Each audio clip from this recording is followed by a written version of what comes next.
আসসালামু আলাইকুম গাইস, তোমরা যে যেখানে আছো আশা করি ভালো আছো। আলহামদুলিল্লাহ আমিও তোমাদের দয়ায় ভালো আছি।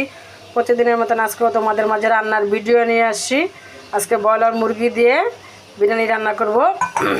সাথে থেকো, ইনশাআল্লাহ সব দেখাবো। ফার্স্টে পাতিল বসিয়ে পরিমাণ মতন তেল দিয়ে পেঁয়াজ কুচি দিয়ে দিচ্ছি, এলাচ চাল দারচিনি সব দিয়ে দিচ্ছি। এটাকে নেড়ে দিচ্ছি। মশলা কষানোর জন্য পরিমাণ মতন পানি দিয়ে দিয়েছি, টমেটো সস দিয়েছি, আর বিরিয়ানি রান্না করতে যা যা মশলা লাগে সব দিয়ে দিচ্ছি।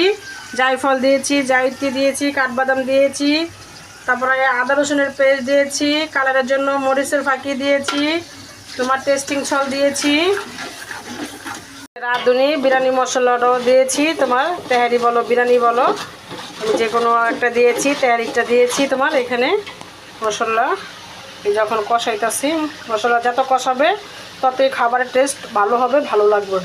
মুরগিটাকে কেটে ধুয়ে পরিষ্কার করে রেখেছি। দেখো সাথে দুইটা আলুও দিয়ে দিচ্ছি।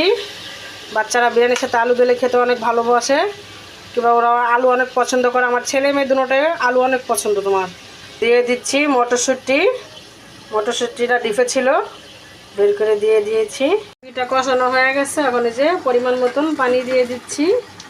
আমার পানির মাপ লাগে না, আমি রান্না করতে করতে তোমার আইডিয়া হয়ে গেছে।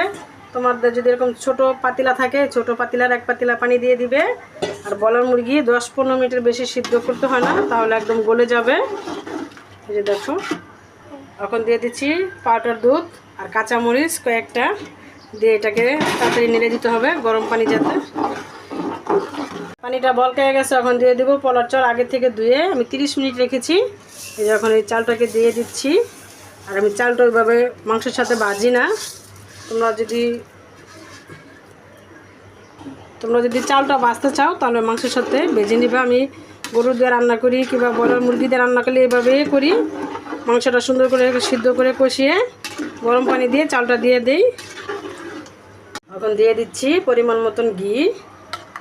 আমি অল্পই দিচ্ছি, আবার শেষের দিকে একটু অ্যাড করব।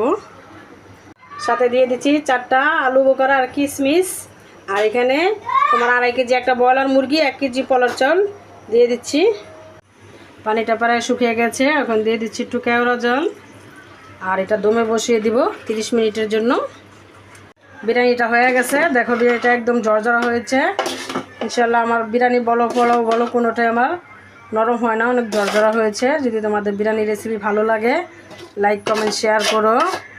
আর আরেকটা জিনিস আমি দেই নেই, পেঁয়াজ বেরেস্তাটা তোমরা দিতে পারো। আমার হাতে সময় নেই তাই দিতে পারলাম না। আল্লাহ হাফেজ।